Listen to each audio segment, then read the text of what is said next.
إن الحمد لله نحمده ونستعينه ونستغفره ونعوذ بالله من شرور أنفسنا ومن سيئات أعمالنا من يهده الله فلا مضل له ومن يضلله فلا هادي له وأشهد أن لا إله إلا الله وحده لا شريك له وأشهد أن محمدا عبده ورسوله يا أيها الذين آمنوا اتقوا الله حق تقاته ولا تموتن إلا وأنتم مسلمون يا أيها الناس اتقوا ربكم الذي خلقكم من نفس واحدة وخلق منها زوجها وبث منهما رجالا كثيرا ونساء واتقوا الله الذي تساءلون به والأرحام إن الله كان عليكم رقيبا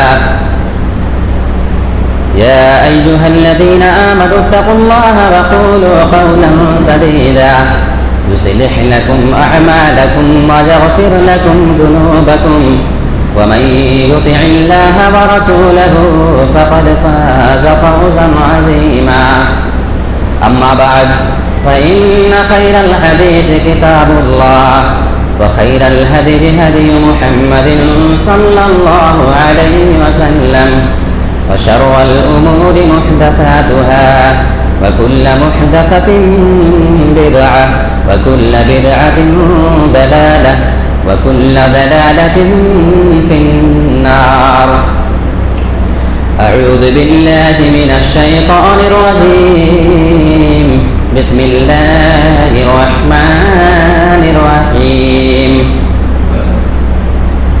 سبحان الذي أسرى بعبده ليلا من المسجد الحرام إلى المسجد الأقصى الذي باركنا حوله لنريه من آياتنا.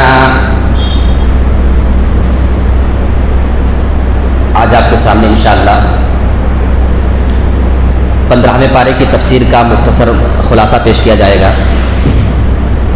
پارے کے شروع ہی میں اللہ رب العالمین نے جہاں پہ 15واں پارہ شروع ہو رہا ہے وہیں پہ سورہ بنی اسرائیل کی شروعات ہو رہی ہے. اس کے شروع ہی میں اللہ رب العالمین نے ایک بہت ہی مشہور اور بہترین واقعے کی طرف اشارہ کیا ہے جس کو ہم اور آپ معراج کے واقعہ کے نام سے جانتے ہیں. اللہ رب العالمین نے اپنے نبی صلی اللہ علیہ وسلم کو راتوں رات مسجد حرام سے بیت المقدس تک لے کر کے گیا، یعنی مسجد اقصیٰ تک.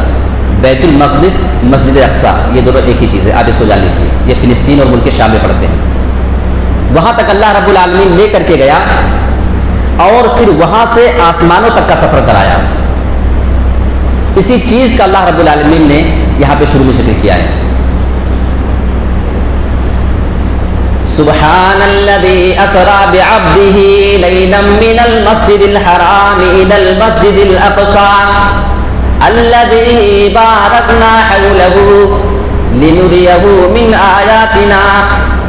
بس یہ شروع میں اللہ رب العالمین نے اسی کا ذکر کیا ہے کہ پاک ہے وہ ذات جو راتوں رات اپنے بندے کو لے کر کے گئی. دیکھیے یہاں پہ سبحانہ یہ جو پاکی شروع میں بیان کی گئی ہے، اس کا مطلب یہ ہے کہ یہ جو کام آگے اللہ رب العالمین بیان کرنے جا رہا ہے یہ بہت ہی بہترین اور بہت ہی بابرکت کام ہے. فرمایا کہ پاک ہے وہ ذات. سبحانہ اس لفظ کا استعمال عربی میں اس وقت کیا جاتا ہے جب کسی ایسی چیز کو بیان کرنا ہو جو بہت ہی محکم الشان ہو، جو بہت ہی عظیم الشان چیز ہو، اس کو بیان کرنے کے لیے لفظ سبحان کا ذکر کیا جاتا ہے. یعنی یہ جو کام ہے یہ کام اللہ رب العالمین نے جو کرایا ہے تو اس کی ذات پاک ہے، اور جو کام ہونے والا ہے یہ کام بھی بہت بڑا ہے. یہ انسانوں سے ہٹ کر کے کام ہے. یہ ایک معجزہ ہے. اللہ رب العالمین اپنے نبی صلی اللہ علیہ وسلم کو مسجد حرام سے مسجد اقصیٰ تک کا سفر کرایا. اس میں اسرا جو ہے نا کہ اسرا بعبدہ راتوں رات، لفظ اسرا کا معنی ہوتا ہے کہ رات کو لے کر کے جانا. اور اس کے بعد پھر ذکر کیا کہ لیلن، ایک تو ہو گیا کہ رات میں لے کر کے جانا، اس کے بعد پھر الگ سے لیلن کا ذکر کیا ہے، رات. اس کی وجہ جانتے ہیں؟ لیلن بعد میں اس لیے ذکر کیا ہے کہ یہ پوری رات میں اللہ لے کر کے نہیں گیا تھا، رات کے تھوڑے سے حصے میں، رات کے مختصر سے حصے میں، اسی لیے اس کو نکرہ لایا گیا ہے کہ پوری رات نہیں بلکہ رات کا تھوڑا سا حصہ، اس تھوڑے سے حصے میں اللہ رب العالمین نے اپنے نبی کو یہ سفر کرایا ہے.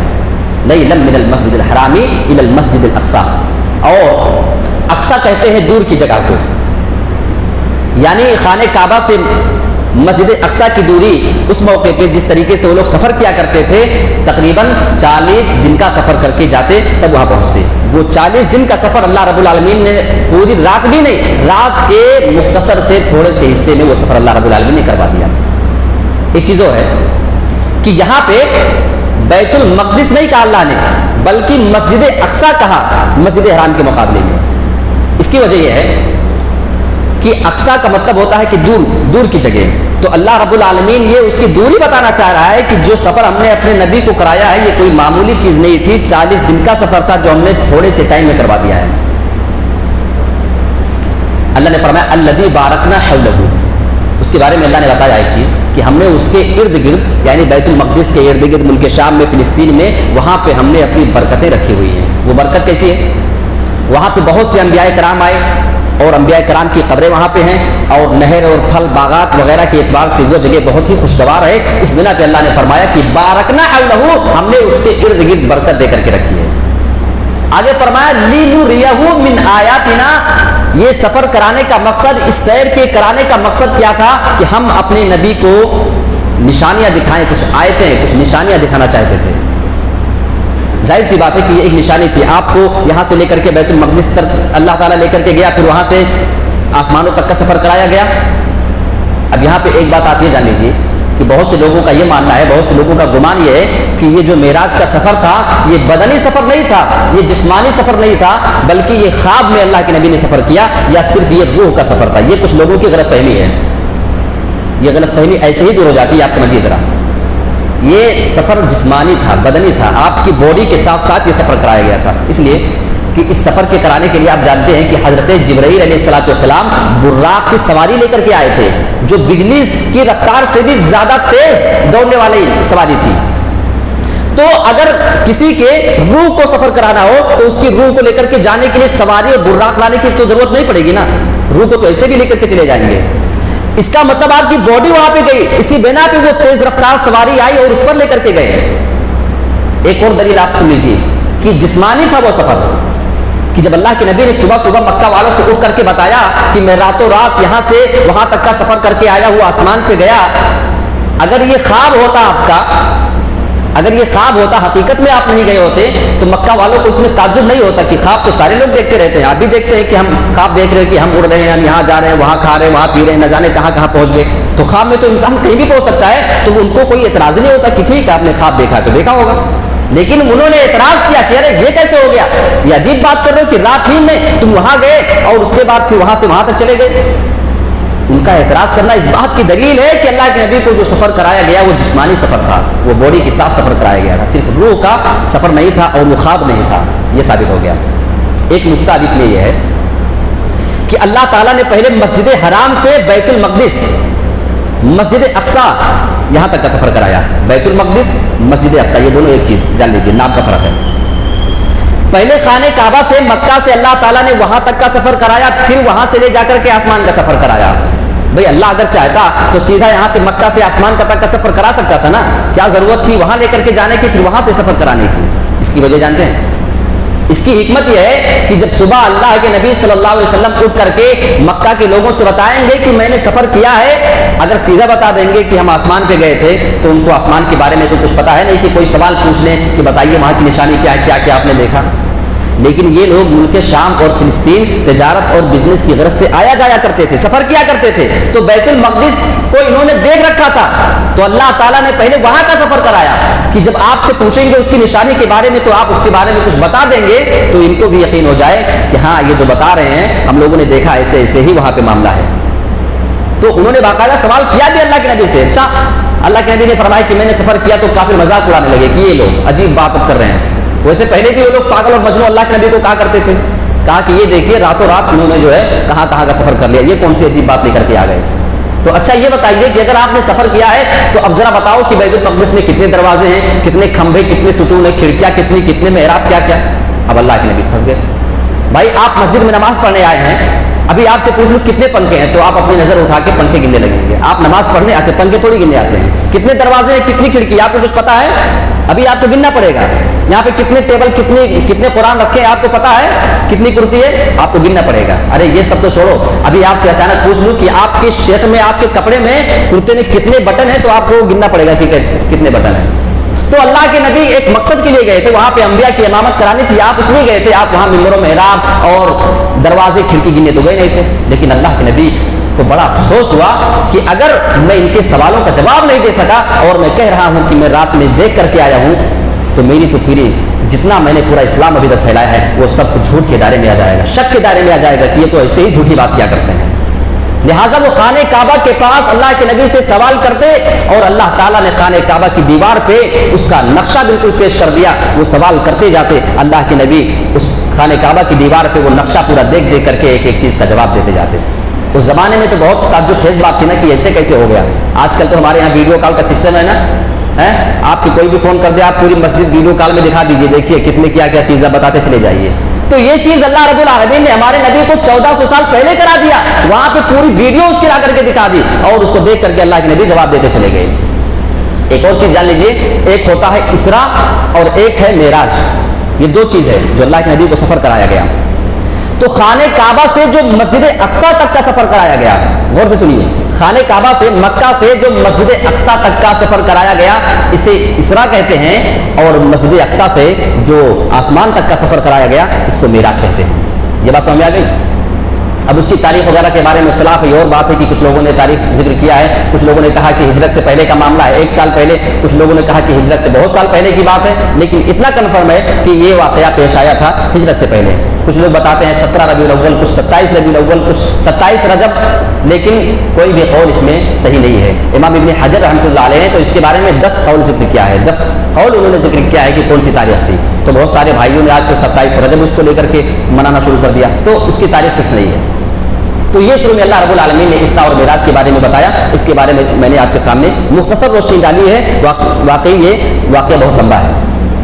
اس کے آگے اللہ رب العالمین قیامت کے بارے میں ایک نقشہ کھینچ رہا ہے. وَكُلَّ إِنسَانٍ أَلْزَمْنَاهُ طَائِرَهُ فِي عُنُقِهِ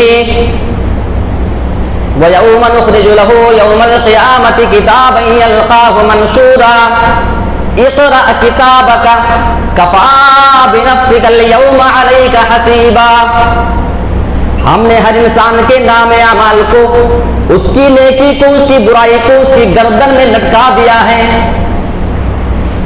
وَيَوْمَ نُخْرِجُ لَهُ يَوْمَ الْقِيَامَةِ كِتَابًا يَلْقَاهُ مَنْشُورًا. اور ہم قیامت کے دن انسان کے نام اعمال کو اس کے سامنے پیش کر دیں گے. یہ رہا تیرا نام اعمال. اور اس سے کہا جائے گا، قرآن کے الفاظ ہیں، اقرأ کتابک، یہ تیرا نام اعمال، یہ تیرے سارے نام اعمال کے رجسٹر ہیں، لے اپنا خود ہی تو پڑھ لے.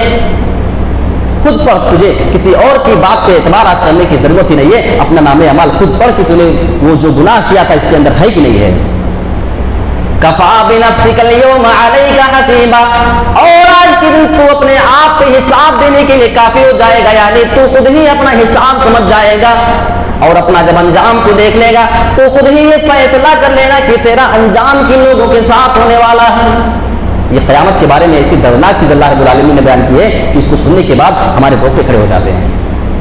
آج ہر انسان اس سے غافل ہے. دنیا میں انسان کسی چیز کا خیال نہیں کر پاتا ہے.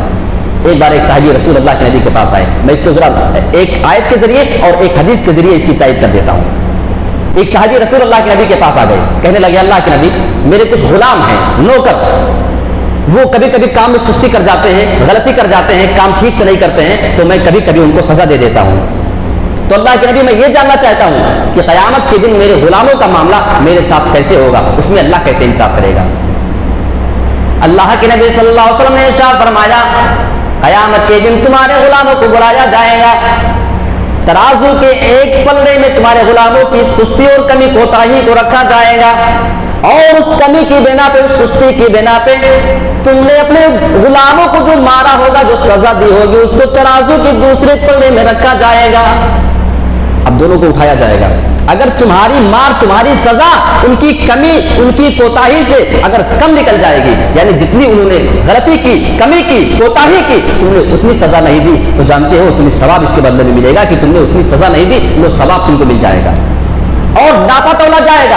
اگر دونوں برابر نکل گئے، ان کی کمی تمہاری مار دونوں برابر، تو بیچ بیچ میں کر کے چھوڑ دیا جائے گا، جاؤ، نہ تمہارے اوپر کوئی الزام، نہ ان کے اوپر کوئی الزام، معاملہ کلیئر ہے۔ اللہ کے نبی نے آخر میں ارشاد فرمایا ہے، اگر تمہارے غلاموں کی کمی کو تاہی کو ناپا گیا اور دوسرے پلڑے میں تمہاری مار کو، تمہاری سزا کو رکھ کر کے ناپا جائے گا، اگر تمہاری مار اور تمہاری سزا ان کی کمی سے، ان کی کوتاہی سے اگر زیادہ نکل جائے گی، یعنی جتنی کمی کی تھی اس سے زیادہ تم نے ان کو سزا دے رکھی ہوگی، تو ایسے صورت میں اللہ رب العالمین تم کو اس کی سزا دے گا اور تمہیں دو چار کرے گا، عذاب کے اندر مبتلا کر دے گا۔ جب صحابی رسول نے نبی کے الفاظ سنے، مار کے نچل کے وہ رونے لگے، ایک کونے میں کھڑے ہو کر کے آنسو بہانا شروع کر دیا۔ اللہ کے نبی نے سوال کیا، کیا بات ہے، تم نے سوال کیا، میں نے تم کو جواب دے دیا، اس میں رونے کی کیا ضرورت ہے؟ کہنے لگے اللہ کے نبی، کیا اللہ تعالیٰ اتنا ناپ تول کر کے قیامت کے لیے حساب لینے کے لیے آئے گا؟ اللہ کے نبی نے فرمایا، میرے ساتھی، کیا تم نے قرآن کی ایک آیت نہیں پڑھی ہے؟ اب آئیے اس کی تائید میں یہ آیت ہے۔ اللہ رب العالمین فرماتا ہے، میرے مسلمان بھائیو اس آیت کو سنو، اپنے اندر اصلاح پیدا کرنے کی کوشش کرو۔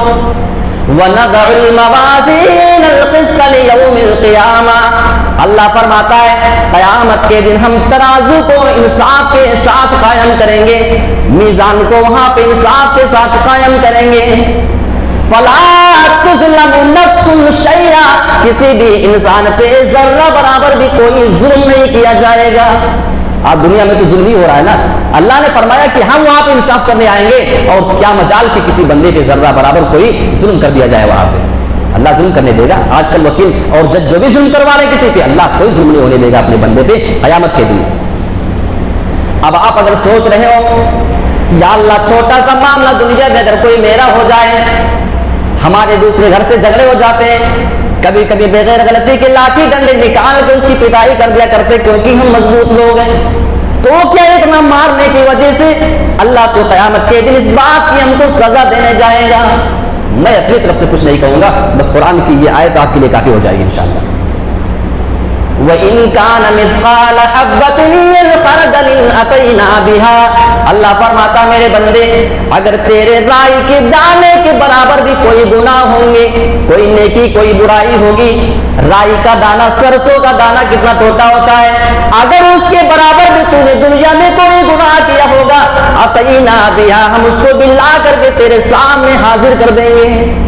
اللہ اکبر، رائی کے دانے کے برابر جس سے تیل نکلتا ہے، وہ سرسوں کا چھوٹا سا دانہ اگر اس کے برابر، ایک ذرے کے برابر اگر انسان نے کوئی کام کیا ہوگا، اللہ لا کر کے دکھا دے گا، دیکھ میرے بندے یہ تو نے گناہ کا کام کیا تھا۔ چلو دنیا میں ہمارے معاملے بھی ہو جاتے ہیں، ہمارے اوپر جرم ثابت ہو جاتا، لیکن بچ جایا کرتے ہیں کیونکہ ہمارے بڑے بڑے وکیلوں سے پہچان ہے، بڑے بڑے ججوں کو خرید سکتے، پیسے والے انسان ہیں ہم۔ اے اللہ، کیا وہاں پہ بھی ایسا کوئی سسٹم ہے؟ کیا وہاں پہ ہم روپے پیسے لگا کر کے کسی کو خرید سکتے، اپنے فیور میں کرا سکتے ہیں؟ اللہ جواب دے رہا ہے، وَكَفَى بِنَا حَاسِبِينَ، او میرے بندے، وہاں پہ حساب کرنے کے لیے ہم ہی آئیں گے۔ جب اللہ حساب کرنے کے لیے آئے گا تو اب یہ سوال اور جواب ختم ہو جاتا ہے کہ وہاں پہ کسی وکیل کو، کسی جج کو رکھ کر کے اپنے فیور میں کرا سکتے ہیں کہ نہیں کرا سکتے ہیں۔ یہ آیت اور یہ حدیث ہمیں بہت بڑا پیغام دیتی ہے اگر ہم اس پر غور کریں تو۔ اس کے آگے اللہ رب العالمین نے ایک اور آیت کے اندر بہت زبردست چیز بیان فرمائی، اللہ اکبر، والدین کے متعلق ذرا غور سے سنیے گا۔ آج والدین کو بہت رسوا کیا جا رہا ہے۔ وَقَضَىٰ رَبُّكَ أَلَّا تَعْبُدُوا إِلَّا إِيَّاهُ وَبِالْوَالِدَيْنِ إِحْسَانًا إِمَّا يَبْلُغَنَّكَ الْكِبَرَ عِندَكَ أَحَدُهُمَا أَوْ كِلَاهُمَا فَلَا تَقُل لَّهُمَا أُفٍّ وَلَا تَرْحَمْهُمَا وَقُل لَّهُمَا قَوْلًا كَرِيمًا، تمہارے رب نے فیصلہ کر دیا کہ صرف اللہ کی عبادت کرو، اس کے علاوہ کسی کی عبادت نہ کرو۔ وَبِالْوَالِدَيْنِ إِحْسَانًا، اور والدین کے ساتھ تم حسن سلوک کرو، اچھے طریقے سے ان کے ساتھ پیش آیا کرو۔ اللہ اکبر، اس کے جملے کی گہرائی میں آپ جائیں گے نا تو خدا کی قسم دل پسیج جاتا ہے۔ والدین کے بارے میں جو اللہ یہاں بیان کر رہا ہے، جس انداز میں اس کو عربی جاننے والے سمجھ سکتے ہیں، لیکن آپ سنیے ذرا. اما یبلغن عندک الکبر احدہما، اے انسان اگر تیرے پاس تیرے والدین میں سے کوئی ایک یا دونوں تیرے پاس بڑھاپے کی عمر کو پہنچے جائیں. اندکا کہا ہے، یعنی اگر آپ کے پاس بڑھاپے کی عمر کو پہنچ جاتے ہیں. یہاں پہ اندکا سے مراد اگر وہ تمہارے گھر میں تمہارے ساتھ رہتے تب بھی اندکا مانا جائے گا، تمہارے ساتھ مانا جائے گا.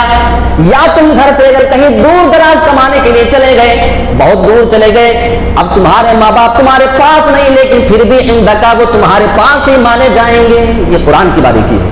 ایسا نہیں کہ آپ گھر سے چھوڑ کر کے 10 کلومیٹر کی دوری پہ رہتے ہیں تو اب آپ کہیں کہ اب ہمارے پاس نہیں. اندکا پھر بھی وہ تمہارے پاس مانے جائیں گے، کیونکہ بڑھاپے کی عمر میں تمہاری زندگی میں وہ پہنچے ہیں. سمجھ رہے ہیں؟ احدہما، ان دونوں میں سے کوئی ایک بڑھاپے کی عمر کو پہنچے یا دونوں پہنچے جائیں. اس کی حکمت جانتے ہیں. پہلے اللہ نے یہ نہیں کہا کہ دونوں پہنچ جائیں پھر ایک پہنچے، پہلے کہا کہ ان دونوں میں سے کوئی ایک اگر تمہارے پاس بڑھاپے کی عمر کو پہنچ جائے. ایک کا مطلب جانتے ہیں؟ اگر دونوں رہیں گے بڑھاپے کی عمر میں اور کوئی تکلیف اگر ان کو پہنچ جائے گی تو آپس میں بات کر لیں گے، آپس میں ایک دوسرے کا غم اور ٹینشن بانٹ لیں گے، شیئر کر لیں گے، بوجھ ہلکا کر لیں گے. لیکن اگر کوئی ماں یا کوئی باپ اگر صرف اکیلے بچہ ہو بڑھاپے کی عمر میں تو اس کو جو مصیبت آئے گی، جو پریشانی آئے گی، اگر تم اس کا دھیان نہیں دو گے تو وہ اپنا دکھ درد کہیں بانٹنے نہیں جا پائیں گے. قرآن کے لہجے پہ غور کرو کہ پہلے اکیلے کا فرمایا کہ اگر کوئی ایک ہی بچتا ہے تو تمہاری اور زیادہ ذمہ داری ہے، اگر دونوں بچتے ہیں تو پھر تمہاری ذمہ داری پھر بھی وہی رہتی ہے. احدہما او کلاہما فلا تقل لہما اف، تم انہیں اف تک نہ کہو. اف کا مطلب جانتے ہیں؟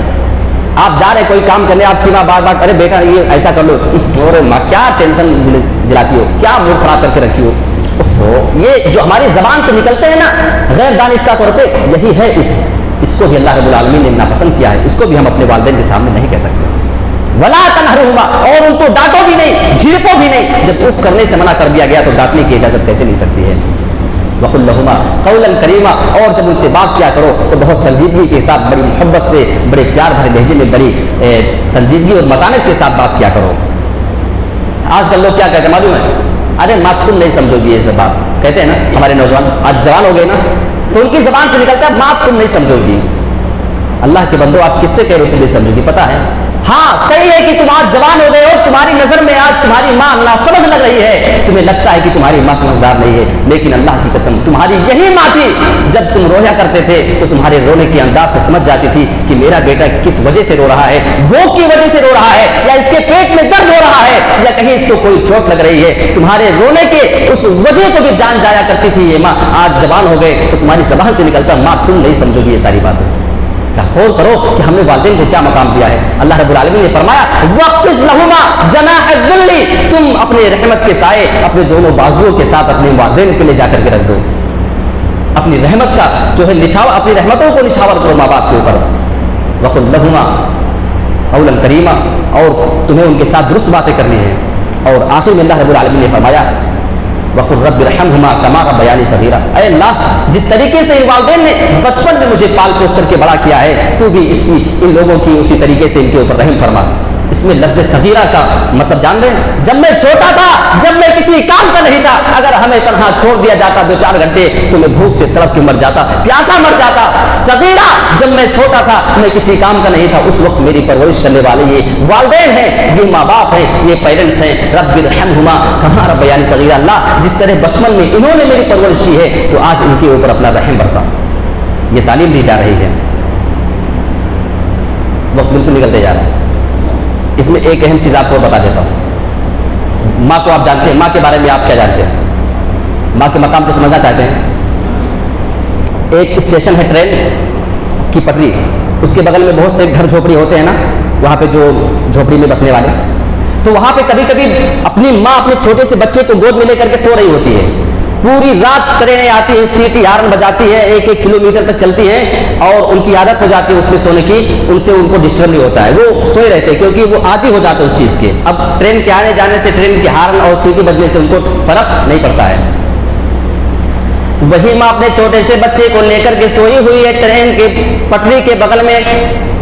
پوری رات ٹرینیں چل رہی لیکن ان کی آواز نہیں کھل پا رہی ہے ٹرین کے آنے جانے کی وجہ سے، جبکہ گھر بھی ہلتا ہوتا ہے. لیکن اس کے پاس میں سویا ہوا چھوٹا سا بچہ اگر ہلکی سی چیخ نکال لے، اس کے بچے اس کے لاڈلے کی زبان سے اگر چھوٹی سی چیخ نکل جائے، رو دے، تو اللہ کی قسم اس کے رونے سے اس ماں کی آنکھ کھل جاتی ہے۔ غور کرو کہ رات بھر ٹرینوں کے چلنے نے اس کی آنکھ نہ کھولی، لیکن چھوٹے سے بچے کی ایک چیخ و پکار نے اس کی آنکھوں کو کھول دیا ہے۔ یہ جو محبت ہے نا اس ماں کے دل میں، یہ وہی ماں ہے۔ آج اس ماں کے بارے میں ہم کہاں پڑے ہوئے ہیں؟ اب اس کے آگے اللہ رب العالمین نے اور بھی بہت ساری چیزیں بیان کی، لیکن وہ چیز چھوڑ کر کے اور آگے میں بڑھ رہا ہوں۔ اللہ رب العالمین نے ایک چھوٹی سی آیت کے اندر ایک بہت اہم بات بیان کی ہے۔ یوم ندعو کل اناس بامامہم، قیامت کے دن ہر انسان کو ہم ان کے اماموں کے ساتھ بلائیں گے۔ یعنی دنیا کے اندر جو آدمی جس امام کی تقلید کیا کرتا تھا، جس امام کی باتیں مانا کرتا تھا، ہم اسے اسی امام کے ساتھ بلائیں گے، اسی امام کے پیچھے لگ جائیں گے۔ حافظ ابن کثیر رحمۃ اللہ علیہ آیت کریمہ کی تفسیر میں لکھتے ہیں، اس آیت کریمہ کے اندر اہل حدیثوں کے لیے بہت بڑا شرف، بہت بڑے مقام کی بات ہے، کیونکہ ان کے امام تو صرف جناب محمد رسول اللہ ہوا کرتے ہیں۔ یہ اہل حدیثوں کے لیے بہت بڑے شرف والی آیت ہے کہ ان کو جناب محمد رسول اللہ کے ساتھ بلایا جائے گا۔ باقی جو جس امام کو ماننے والے وہ ان کے پیچھے جائیں گے۔ اب انسان کو فیصلہ کرنا ہے کہ ہمیں کہاں کہاں جانا ہے۔ اس کے آگے اللہ رب العالمین نے روح کے بارے میں بیان کیا ہے۔ وَيَسْأَلُونَكَ عَنِ الرُّوحِ قُلِ الرُّوحُ مِنْ أَمْرِ رَبِّي، اے میرے نبی یہ لوگ آپ سے روح کے بارے میں سوال کرتے ہیں، یہودیوں نے آپ سے سوال کیا تھا اللہ کے نبی سے، قُلِ الرُّوحُ مِنْ أَمْرِ رَبِّي، اے میرے نبی آپ بتا دیجئے کہ روح میرے رب کا حکم ہے، میرے رب کی جانب سے ہے۔ وَمَا أُوتِيتُم مِّنَ الْعِلْمِ إِلَّا قَلِيلًا، اور تمہیں ان ساری چیزوں کے بارے میں بہت تھوڑا سا علم دیا گیا ہے۔ دیکھیے انسان چاہے جتنا جاننے والا ہو جائے، انسان کا بہت جان لینا بھی اللہ کی نظر میں تھوڑا سا جاننا ہے۔ بات کو سمجھ رہے؟ یعنی انسان کو بہت ہی مختصر سا علم دیا گیا ہے، اور اس تھوڑے سے علم کی وجہ سے انسان نے نہ جانے کون کون سی چیز ایجاد کر لی ہے۔ روح ایک بہت لطیف شے ہے، بہت لطیف چیز ہے جس کو دیکھنا ناممکن ہے، لیکن انسان کی جو قوت، توانائی، جو تندرستی، چاق و چوبند جو وہ اس کی برقرار رہتی ہے، یہ سب کچھ اسی روح کی وجہ سے ہوتی ہے۔ لیکن اللہ رب العالمین نے اس کے بارے میں کسی کو زیادہ علم نہیں دیا ہے۔ اللہ نے فرمایا بس اتنا جان لو کہ اس کے بارے میں وما اوتیتم من العلم الا قلیلا، تمہیں بہت تھوڑا سا علم دیا گیا ہے۔ اس کے آگے سورہ کہف کے اندر اللہ رب العالمین نے اپنے نبی سے ایک بات کہی ہے۔ اللہ کے نبی جب کافروں کے پاس اپنا اسلام پہنچانے کے لیے آتے اور تبلیغ کیا کرتے تھے، تو جب آپ کی بات ماننے سے انکار کر دیا کرتے تھے، اس وقت نبی کی جو پوزیشن ہوتی تھی اس کو اس آیت میں بیان کیا جا رہا ہے۔ فَلَعَلَّكَ بَاخِعٌ نَفْسَكَ عَلَىٰ آثَارِهِمْ إِن لَّمْ يُؤْمِنُوا بِهَٰذَا الْحَدِيثِ أَسَفًا، اے میرے نبی اگر یہ لوگ اس قرآن پہ ایمان نہیں لائیں گے تو کیا آپ ان کے پیچھے پڑ کر کے اپنے جان کو، اپنے نفس کو ہلاک و برباد کر لیں گے؟ یعنی نبی اکرم جب کافروں کو دین کی بات بتایا کرتے تھے اور وہ آپ کی بات کو جب ماننے سے انکار کر دیا کرتے تھے، آپ کو اتنی زیادہ تکلیف ہونے لگتی تھی، آپ اتنی زیادہ رنجیدہ، اتنے زیادہ پریشان ہو جایا کرتے تھے کہ اللہ رب العالمین کو تسلی دینی پڑتی تھی۔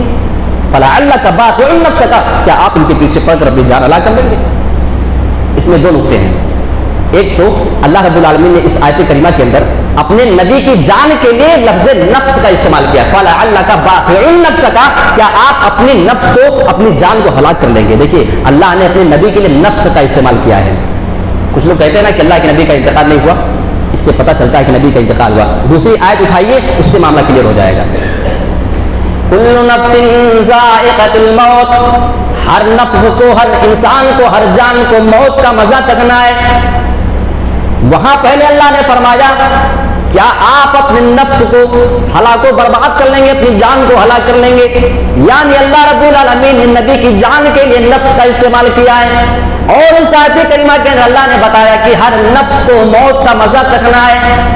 یعنی اس سے یہ پتہ چلا کہ ہمارے نبی کو بھی انتقال ہونا ہے، کیونکہ نبی کے بارے میں اللہ نے فرمایا کہ نفس، اپنے نفس کو آپ ہلاک کر لیں گے، اور دوسری آیت میں اللہ نے فرمایا کہ ہر نفس کو موت کا مزہ چکھنا ہے۔ تو نفس اللہ کے نبی کے بارے میں اللہ نے فرمایا، یعنی اب اللہ کے نبی کو بھی انتقال کرنا ہے۔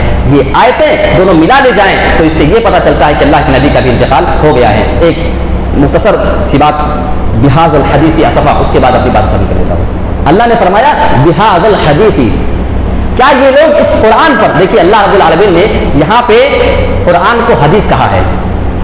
بعض لوگ کہتے ہیں نا کہ تم اہل حدیث ہو، اچھا تو صرف حدیث کے ماننے والے ہو، قرآن ماننے والے نہیں؟